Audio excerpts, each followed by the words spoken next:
Também um livro de Martin Ganister, chamado Modismos e Falácias em Nome da Ciência, onde são apresentadas as falácias e mentiras realizadas pela ciência. E um outro livro, muito conhecido mundialmente, Um Mundo Assombrado pelos Demônios, Carl Sagan, que foi um renomado astrônomo, astrofísico e cosmólogo, conhecido por sua popularização da ciência, especialmente através da série de televisão Cosmos, também fez críticas às teorias dos pseudocientistas, aqueles que distorciam a verdadeira ciência.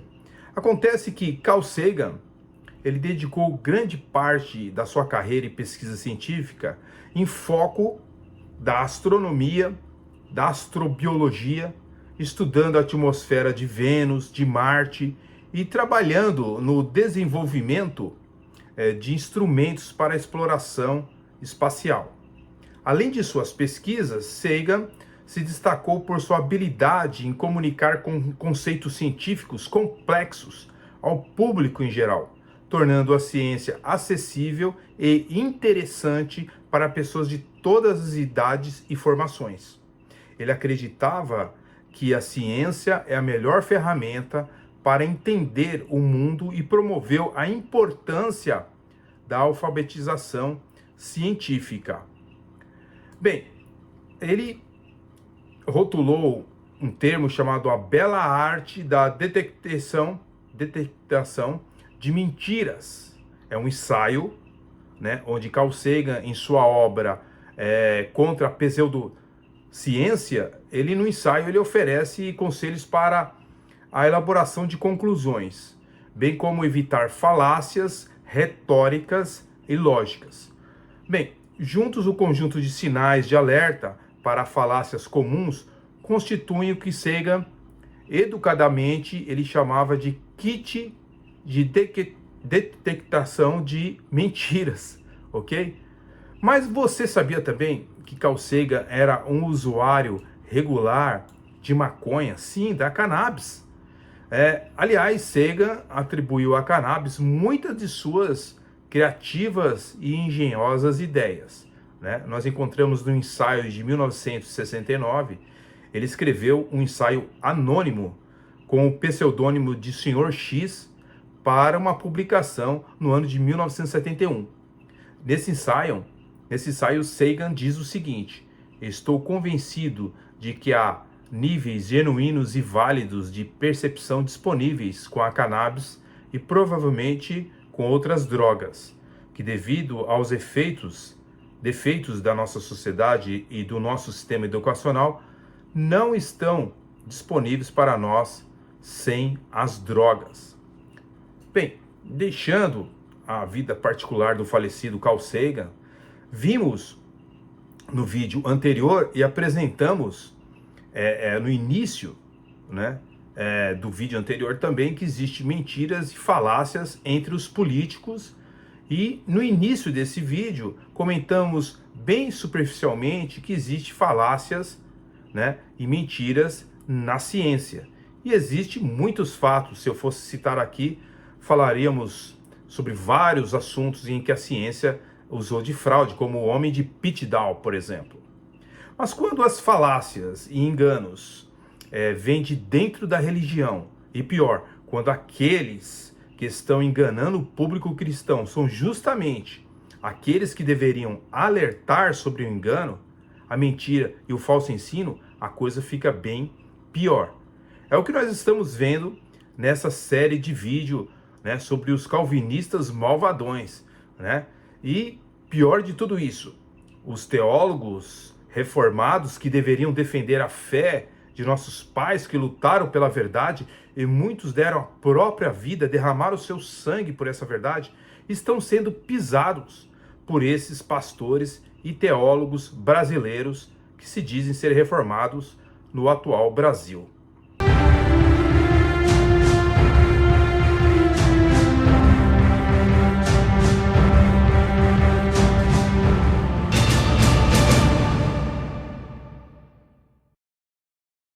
Saudações cristãs, seja bem-vindo ao canal Resistência Apologética. Meu nome é Marcos Lopes.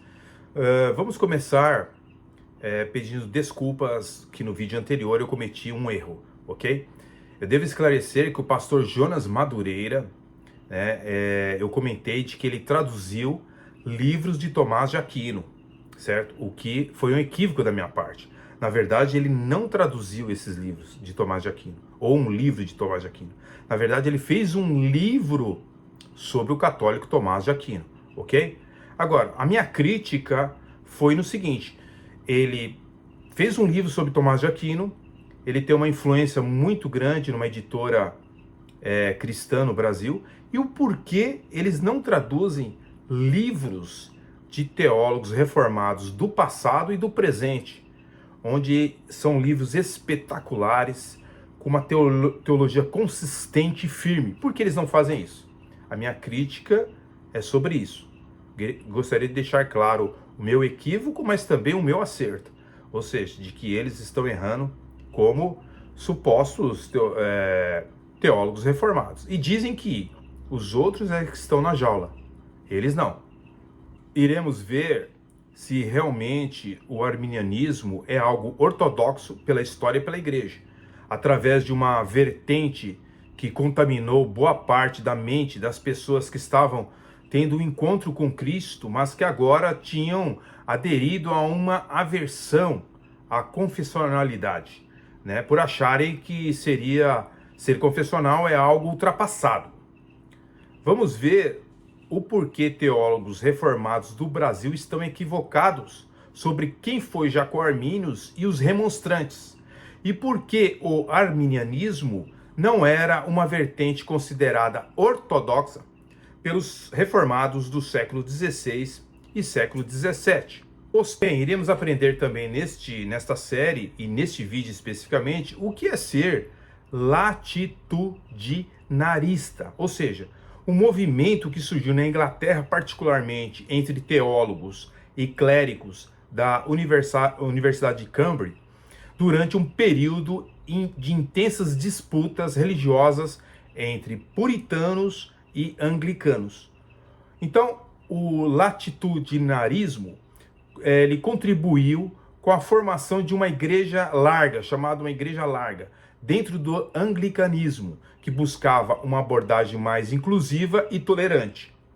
A influência dos latitudinarianos pode ser vista em movimentos ecumênicos posteriores e em debates sobre a relação entre fé, razão e tolerância. Em resumo, o latitudinarismo foi uma corrente teológica que defendia a tolerância, a moderação e a inclusão dentro do anglicanismo, buscando uma visão mais ampla, razoável à fé cristã.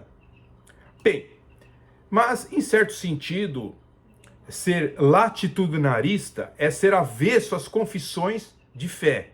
Todo latitudinarista não gosta de confissões e até zomba delas. Até quando nós vamos ver pessoas dizendo-se reformados e agirem dessa forma? Agora, quando nós vemos neobatistas, que eles querem mudar a história dos primitivos batistas, por exemplo, negando a posição de Roger Williams e Dort, no sentido de que o arminianismo não seria mais pelagianismo e nem semi-pelagianismo, nem socianismo, ou muito menos romanismo. É algo novo que nós estamos vendo entre os teólogos reformados do Brazuca, das terras tupiniquins. É uma vergonha que esses pessoal eles estão querendo fazer com a fé reformada, emporcalhando com a sua apostasia, ao dizer que aqueles que pregam um sistema de salvação por obras, como por exemplo, os arminianos, eles são uma teologia ortodoxa.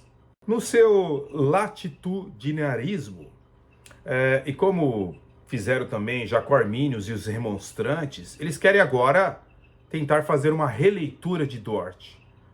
Roger Williams, Charles Spurgeon e William Barclay estão se revirando nos túmulos e dizendo: ô Marcos Gangonato, renuncia, tu e teu genro.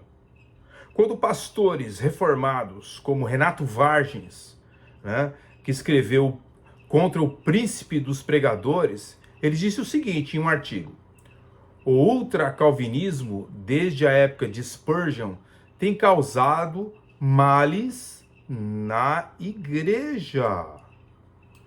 Se o pastor Renato Vargens está se referindo aos hipercalvinistas que não pregam o evangelho para que as pessoas sejam salvas, pois afinal Deus usa os meios para a realização da salvação das almas, ok? Se ele está se referindo aos ocasionalistas que ensinam que Deus é o autor do pecado e do mal, tudo bem, realmente eles fazem um grande mal ao cristianismo. Agora, com esse termo ultracalvinistas, ele está se referindo a calvinistas que dizem, segundo ele, fechar as portas do céu. Provavelmente ele é mais um passaplanista para os arminianos, pois segundo ele, o arminianismo pode ser aceitável. Vai saber se ele pensa dessa forma também. Veja que ele critica o grande pregador Charles Spurgeon e parece que ele considera o Charles Spurgeon um ultra-calvinista. Ou seja, denunciar os males da igreja brasileira e realmente o que é o arminianismo, para eles não vale. O negócio é continuar a ir em grandes eventos promovidos pelos arminianos. É bem melhor, não é mesmo?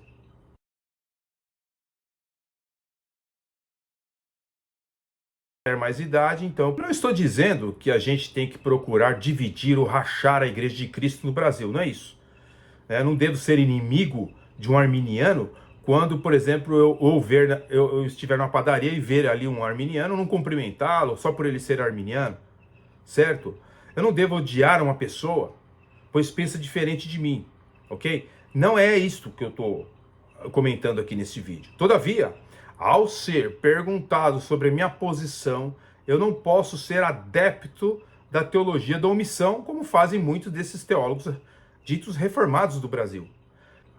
Eu sou confessional, estou alinhado ao sínodo de Dort, pois eu não vou pisar nos meus pais espirituais, dizendo, como diz o teólogo Franklin Ferreira, o arminianismo trata-se de um erro apenas. Para ele, não é heresia, e sim um erro apenas. É lógico que ele pretende ainda ser convidado em eventos dos arminianos e congressos arminianos, e continua a vender os seus livros e cursos online para esse pessoal. Então, vamos pegar leve, né, pessoal? Eu deixo as coisas muito claras neste canal, ok? Eu não vou pegar leve com o arminianismo, porque os inimigos da fé reformada não pegam leve com o evangelho monergístico.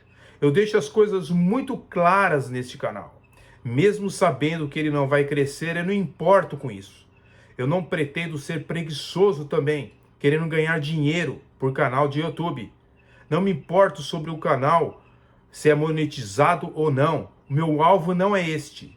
Eu tenho 58 anos e continuo a trabalhar secularmente. O trabalho edifica o homem. Não pretendo ficar fazendo cursos e ficar na minha biblioteca lendo livros. É necessário ser útil para a sociedade. Mais tarde, quando eu tiver mais idade, então eu pretendo parar. Não me preocupo em ser convidado a pregar em igrejas arminianas, em seus congressos. Não pretendo e nem quero ter o meu nome conhecido. Só para vocês saberem, não aceito pregar em igrejas arminianas, ok? Eu sigo o exemplo de um amigo que tem uma igreja reformada no Paraná, em Ponta Grossa. Lá nenhum pastor arminiano prega em seus púlpitos. E ele também não recebe convite de igrejas arminianas, ok? Isso não é ser inimigo, isso não é ser fundamentalista, isso não é ser radical, tá? Porque se você achar que eu sou radical fundamentalista, então você vai ter que achar que o Flávio Martinez também é radical, que o pastor Marcos Gangonato também é radical, porque nos púlpitos deles não pisa nem calvinista e nem arminiano.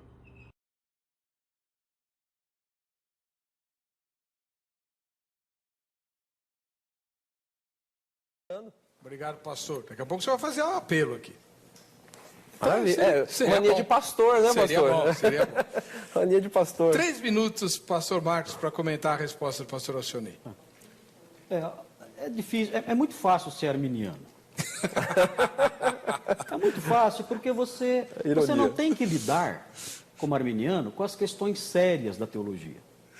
A teologia apresenta dilemas, apresenta problemas complexos, e quando você dá uma resposta desse tipo, que nós ouvimos agora aqui, é uma resposta evasiva, uma resposta que não lida com o problema, não lida com a questão, é uma resposta que se esparrama pelos lados e não enfrenta o problema de frente. É difícil prosseguir numa discussão mais aprofundada, mais séria, que leve em conta os grandes mistérios do cristianismo. Marcos Granconato, por que o senhor não é arminiano? Eu não sou arminiano porque eu tenho uma Bíblia em casa.